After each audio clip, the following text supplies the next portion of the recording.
शास्त्रों के अनुसार महाशिवरात्रि के दिन भगवान शिव शंकर और माता पार्वती का विवाह संपन्न हुआ था। इसलिए महाशिवरात्रि के दिन जो लोग माता पार्वती और भगवान शंकर की पूजा करते हैं वे शिव परिवार और भगवान गणेश का पूजन करते हैं। उनकी सभी मनोकामना पूर्ण होती हैं। तो आज इस वीडियो में हम जानेंगे महाशिवरात्रि की बहुत ही सरल पूजा विधि। तो देखिए, महाशिवरात्रि के दिन सुबह सुबह स्नान आदि करके हमें चौकी लगा लेंगे। जैसे कि आप मंदिर में पूजन करने जाते हैं, अगर आप मंदिर नहीं जा सकते हैं तो घर पर ही चौकी लगाकर आप इस तरह से पूजन कर सकते हैं। तो आप घर पर चौकी लगा लें और उस पर सफ़ेद रंग का वस्त्र बिछाएं।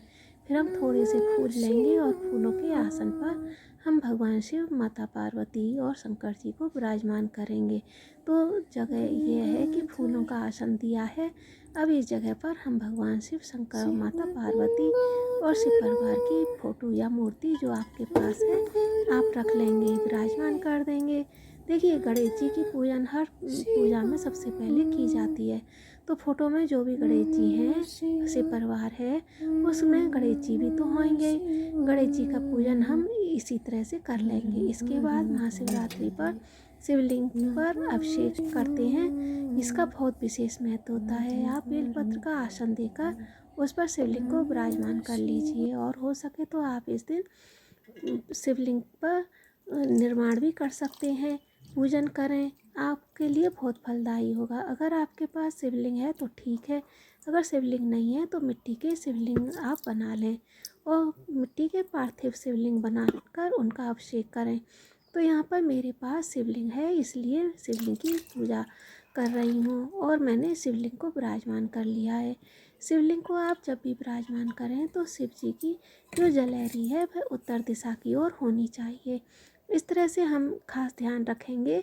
जब पूजा शुरू करेंगे तो सबसे पहले जल के छींटे लगाकर हम अपने आप को शुद्धिकरण कर लेंगे। उसके बाद देसी घी का दीपक जलाएंगे और धूप दीप यहाँ पर हम जला कर रख लेंगे। जो आप जल चढ़ाएंगे तो उसमें गंगा जल आप पहले ज़रूर रख लें, फिर उसके ऊपर गंगा जल मिश्रित जल बना लें। इस तरह से हम गंगा जल डालते हैं। इसी तरह से आप भी गंगा जल तैयार कर सकते हैं। तो वह सारा गंगा जल बन जाता है। तो सबसे पहले हम गंगा जल में से जल अभिषेक करेंगे और जल अभिषेक करने के बाद फिर हम दूध से अभिषेक करेंगे।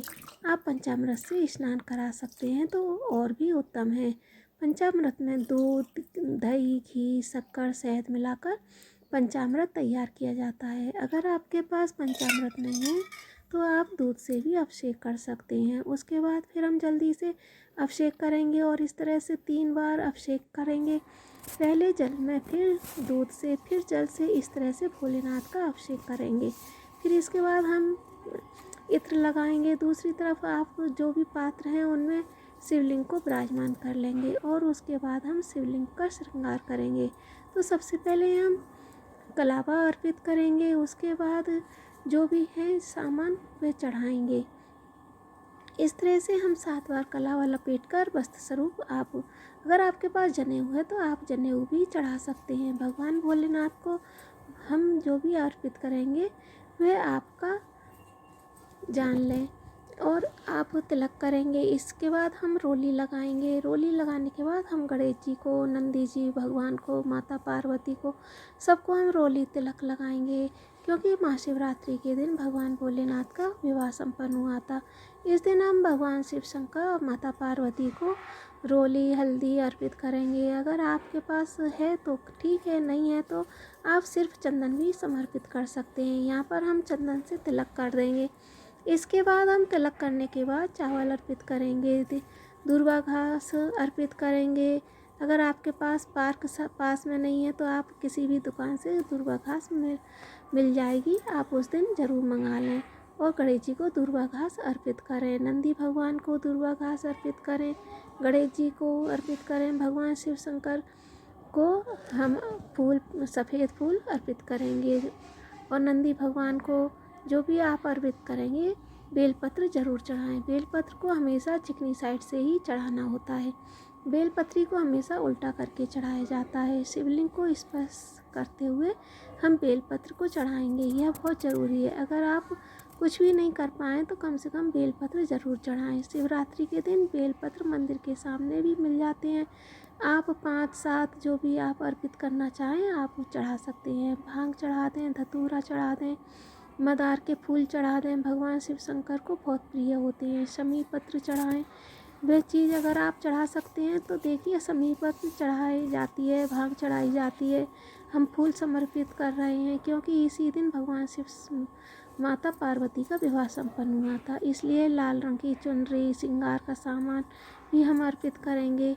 हमें अखंड सौभाग्य की प्राप्ति हो, इसलिए माता पार्वती को सुहाग की चीज़ें ज़रूर अर्पित करनी चाहिए। सुहाग की सामग्री अर्पित करने से हमें सौभाग्य की प्राप्ति होती है। भोग में कोई भी आप ऋतु फल समर्पित कर सकते हैं। बेर का बहुत अधिक विशेष फल होता है, इसलिए आप बेर को अवश्य इसमें अर्पित कीजिए। इस मौसम में बेर फल आसानी से मिल जाते हैं। महाशिवरात्रि के दिन बेल वाली महाशिवरात्रि के नाम से भी जाना जाता है। शिवरात्रि के दिन भगवान का बेर से भोग लगाएं और भोग लगाकर उन्हें अर्पित करें, और हम जल अर्पित करेंगे, दक्षिणा देंगे, भोग अर्पित करेंगे, आरती करेंगे। इस तरह से कपूर से भी आरती कर सकते हैं या फिर दिया जलाया है उससे भी आप आरती कर सकते हैं। बहुत ही प्रेम पूर्वक अपने गणेश भगवान की आरती करेंगे। उसके बाद हम भगवान शंकर भोलेनाथ की आरती करेंगे, माता पार्वती की आरती करेंगे और हाथ जोड़कर अपनी जो भी कमी है उसके लिए क्षमा याचना मांगेंगे और अपनी मनोकामना को पूर्ण करने के लिए भगवान भोलेनाथ शंकर से प्रार्थना करेंगे। हम माता पार्वती से अखंड सुहाग के लिए प्रार्थना करेंगे। उसके बाद जल का लोटा है वह सूर्य देवता को अर्घ देंगे और जो भी भोग प्रसाद हमने चढ़ाया है वह भी सभी सदस्यों में बांटेंगे। इसके साथ ही चौकी के अगले दिन उठा सकते हैं क्योंकि महाशिवरात्रि की पूरी रात हमें जागरण करना होता है। महाशिवरात्रि का पूजन करना है या पूरी रात चौकी यहीं पर लगी रहेगी तो शाम को आप इसमें दिया ज़रूर लगाएं, क्योंकि दिया हमेशा रात्रि जागरण का ही एक तरह का स्वरूप होता है और सुहाग का सामान माता पार्वती का आशीर्वाद स्वरूप उसमें से ले सकते हैं। माता पार्वती अपनी चुनरी चढ़ाई है वह आप चुनरी अपने मंदिर में माता रानी को उड़ा सकती हैं। फूल पत्ते जो चढ़ाए हैं इधर उधर फेंकने के बजाय आप गमले में डाल दीजिए और इस तरह से वे खाद का काम करेंगे और बहुत ही आसानी से आप चौकी उठा सकते हैं। भगवान शिव जी की पूजन के बाद आपको इस बात का विशेष ध्यान रखना है कि शिव पूजन की सामग्री में आपको तुलसी जी का उपयोग नहीं करना है। फ्रेंड्स, महाशिवरात्रि की पूजा बहुत ही सरल विधि से मैंने आपको बताई है। आपको वीडियो अच्छी लगी है तो कमेंट करें और बताएं आपको कैसी लगी है। पसंद आई है तो वीडियो को आप ज़रूर उपयोग करिए और यूजफुल है आप प्लीज़ लाइक कर दीजिए, मेरे चैनल को सब्सक्राइब कर लीजिए। मिलते रहेंगे अगली वीडियो में। भगवान शिव शंकर माता पार्वती की कृपा से आप सदा हमेशा आपकी मनोकामनाएं पूरी हों। जय श्री कृष्णा, राधे राधे।